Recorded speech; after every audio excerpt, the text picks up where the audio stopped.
Hello, in this video, we're going to talk about how to write automated tests using a framework called unit test. Okay, so um, I hope you've done a lot of testing in your previous Python projects. So how have you tested your code? I believe most of you have done lots of manual tests. So the first thing you do is you write some code, maybe some functions, some class definitions, etc., etc. Right? And then the next thing you do is to write a main function or write a test function that use the function or the class that you wrote, and you print something out. And then finally, you would visually or by hand manually inspect the output that is printed on the screen and compare them to what you expect. And if they match, then your code works as expected. Otherwise, there's some bug and you go and try to figure out what's wrong. All right. So what's the problem with this process? Well, there are many, but most of it has to do with the fact that, if you have a large number of outputs, let's say tens of lines, hundreds of lines, thousands of lines output, it's going to take a long time to manually inspect all those lines of output. And we are humans. We're going to make mistakes. We're going to miss something. We're going to see something and see it incorrectly, right? And finally, how many times do you have to do this? When you change one line of code, when you fix something, ideally you want to retest everything, right? But again, given that there might be lots and lots of outputs, it's going to take too much time to have to do this, 10, 20, 50 times. But you're going to do this a lot because, we have lots of bugs in our code, especially when the projects get complicated and we change the code all the time. Okay. So the problem really with manual testing is us humans. We are just not very a reliable source for running tests. Okay, so that's why we really want to be able to write what's called automated tests, and what they are in very simple terms is that we write code to test code. So, and as you have already seen, when you write some code, when you run some code, it runs very fast, right? Well, especially for some simple code. I mean, the code that takes a lot of time, but lots of times, code can run a lot faster than what a human can do, right? And it's repeatable, right? Code, right? The same code would do the same thing most of the time. And because the fact that they run very fast, they're very repeatable, we can run it all the time, right? And that's really good. Okay, so the big idea of how do we write automated tests? Well, it's actually not that different from manual tests. So the first thing is you really should know what's the expected outcome of your code, right? And then you in your test, then you call your code to get the actual outcome. And then the final step is you just compare the expected outcome with the actual outcome. If they match, that's good. If they don't, well, something's wrong. Okay. In Python, there are quite a few different ways of writing tests. The one that we're going to learn is called unittest. It's actually the unittest actually it's the same framework that exists in other languages as well. Java has unittest, and obviously Python does, and other languages too. So it's good, and then it's good enough that it's actually part of the standard Python libraries, and so we're going to just use that. And so let's look at this one function that we are going to write some tests for. You might have seen this in other videos. And this is just the largest function. Again, it's kind of like the Python's built-in max function. It returns none if the list is empty, or if or returns the largest item in the list. Now there is a bug in this code, and we'll find out. If you haven't seen it, we'll write tests so that we'll catch the bug. So before we actually start to write tests, we have to think about what to test, and hopefully we want to have very good test coverage, and actually ideally we want to have complete test coverage. So for largest, the function largest, because we're dealing with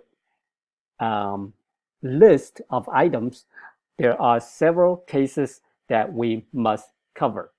So one is, if the list is empty, we have to make sure largest work.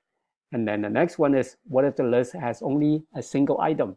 We have to make sure largest works for that case as well. And then there will be the cases where the list has multiple items. Now, in that particular test case where the list has multiple items, we have subtest cases, such as the largest item is actually the first item in the list.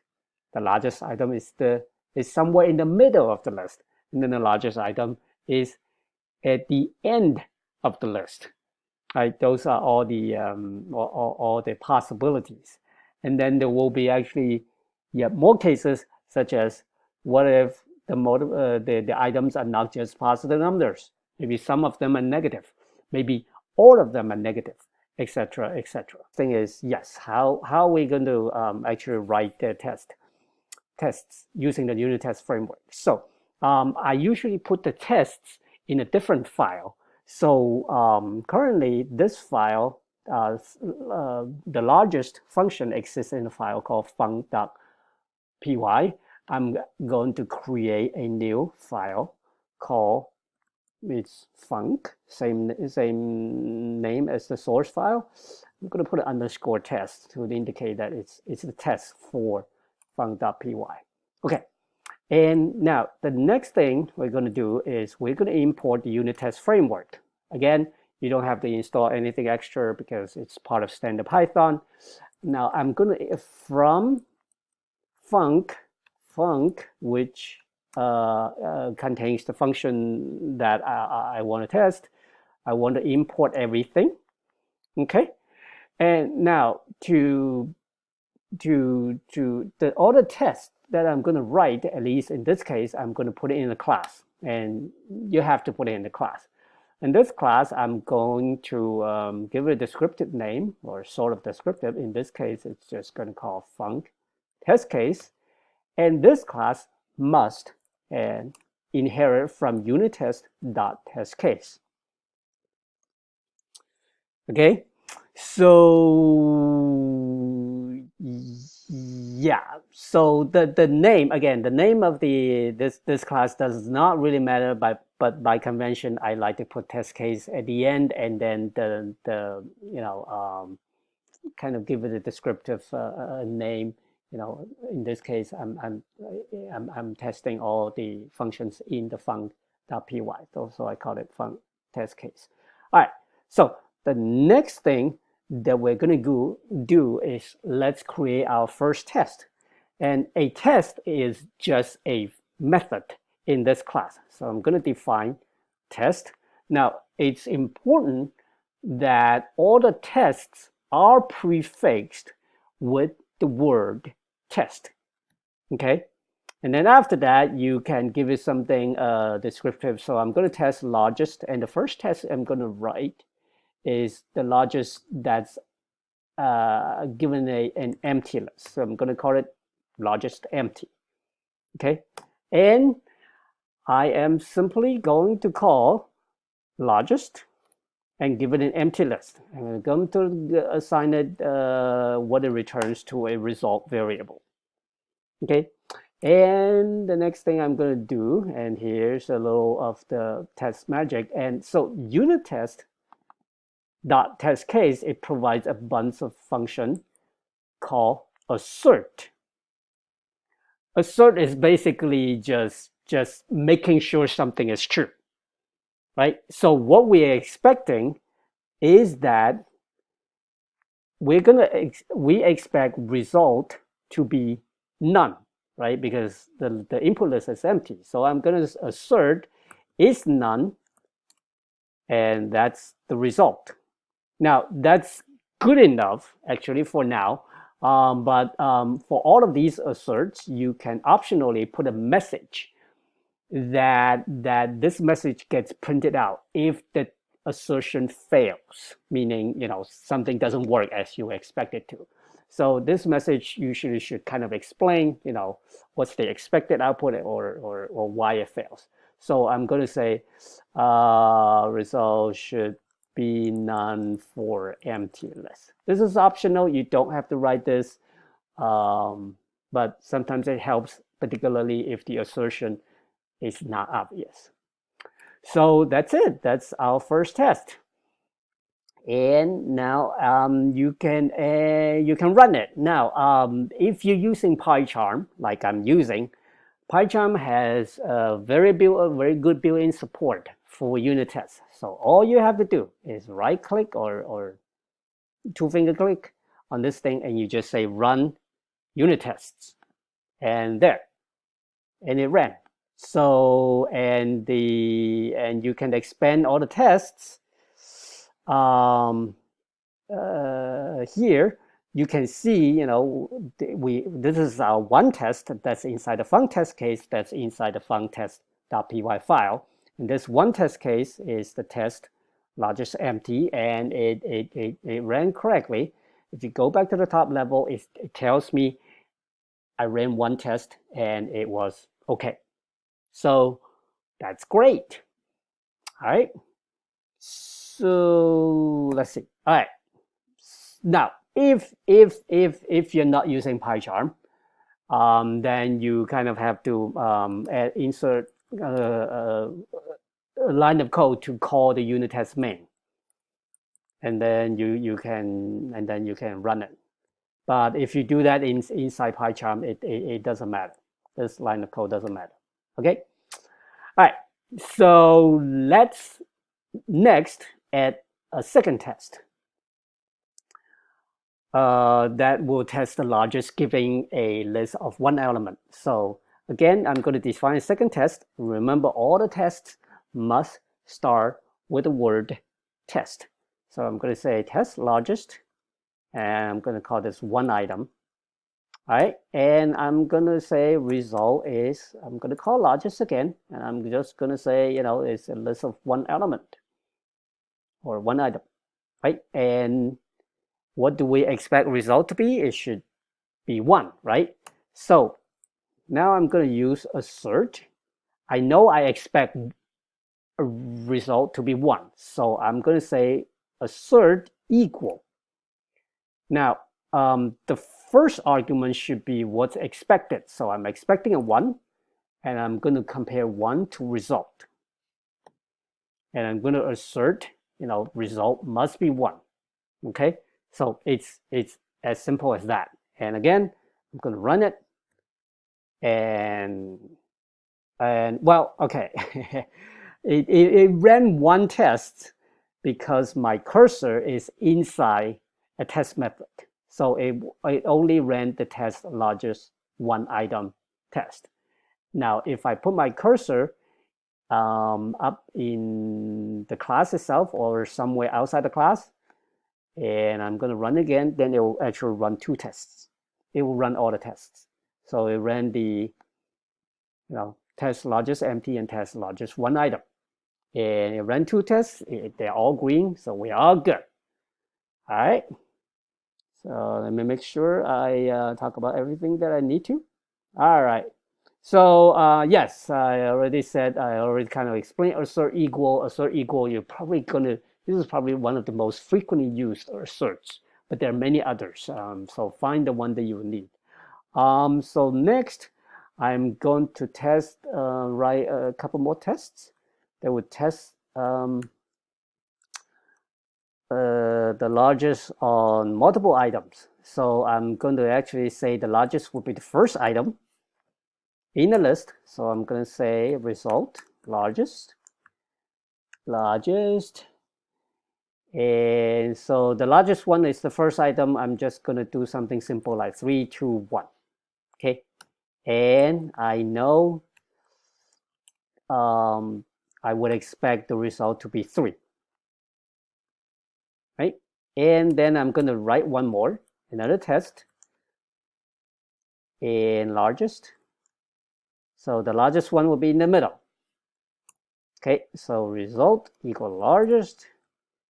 In the middle, that would be, let's say 2. I'm going to put a 3 in the middle. I'm going to put a 1 here. And then I'm going to say assert equal, again, the largest one should be 3. I'm going to run result is, I'm expecting it to be 3. So I'm going to run all of them. And I wrote 4 tests, and all of them ran, and all of them were successful. So this is great. Okay, so your turn. Add one more test so that the largest item is actually at the end of the list. So go ahead and do that. All right, assuming you've done that, you probably see something a little different, right? So let's actually write that. I'm going to just copy and paste this. Okay, the largest would be at the end. And that means it's going to be 1, 2, 3. So I expect the largest item is 3. Now, if I run this, it actually failed this time. And so here it says that we're expecting 3. Okay, so again, assert equal, the first one is what we expect. So we're expecting 3, but the actual result is 2. So that's not equal. And you can actually, it's not, let me move this one here. You can actually look at the bottom of the trace stack, and you can click on that, and it tells you which test fails. And it's this line that actually fails. Now, okay, so when something fails, then you should look at the largest and figure out why it fails. Now, I hope you've seen this. It's because if what I'm doing here is if the maximum is less than just a single item in the list, then I return that item, which is not true, right? I mean, I have to look through the entire list. So instead, I should do, if the current item is greater than the maximum becomes the current item, and then at the end, I will return the maximum that after going through the entire list. So if I come back to here, after I fix the code and I run it, and hey, that's good. Now this test actually passed. Now I just changed the implementation of largest. So if I fix one line of code, I can potentially break other things, right? And that means I really should run all of my tests again. And that's easy now because, I have all the tests written. So I just come back here, I go to the beginning, and hey, look at that. I have all of my tests, and they are all passing now. So I hope you actually see the advantage of writing, at least another advantage of writing automated tests versus manual tests, because manual tests will require you to, go through all the outputs again, right? And again, I only have 5 test cases here. There are times that there are 10, 100, 1,000 test cases. But now you can just run them, and instead of, having to look at the output line by line again. All right. So that's why automated test is so good. All right. So having said all that, so the way that we really should write code is um, we write a piece of code, 1 unit code, so it really ought to be something small, like a function, like a method in a class. And then we add tests for that unit of code. And then obviously we should make sure that test passed for that unit of code. And then we should run all the tests, right? And then, yeah, if something fails, fix it, fix the code that you wrote, or sometimes maybe there's a bug in your test as well. So you have to fix it so that all of your tests pass. Okay, so that would be a good development process. And then we kind of repeat this, right? Write code, write test, run all tests. Having said that, the the ideal development process is kind of flip things, switch things around. Actually, we want to write tests first when there is a spec for a unit code. Now, when you write the test first without writing the piece of code, all the tests will fail, right? Because we didn't implement anything yet. Now, the next thing you do is really to implement the unit of code. Now, you should see your tests succeed, right? So, uh, and then finally, you run all the tests, and again, you repeat the process. So why do we want to do this? When we write a test according to the spec, before we do the implementation, then we're not making any assumption about the implementation details. That's called black box testing. It's actually the right way to develop code. Now, I said this is the ideal development process because it's often hard to write tests first without code. So this is the ideal we're trying to work towards, but the reality is it doesn't always happen this way. Okay, but anyway, I just want to point this out. All right, so having said all of these, I just want to summarize. It's very, very important to learn to write good, comprehensive automated tests.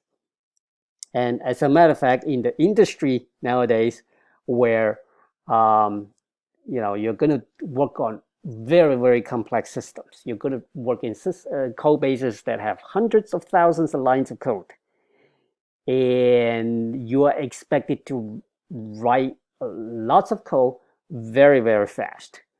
So that kind of makes manual testing um, just infeasible in that kind of development environment. So it's a very highly desirable skill that you can write good, comprehensive, automated tests.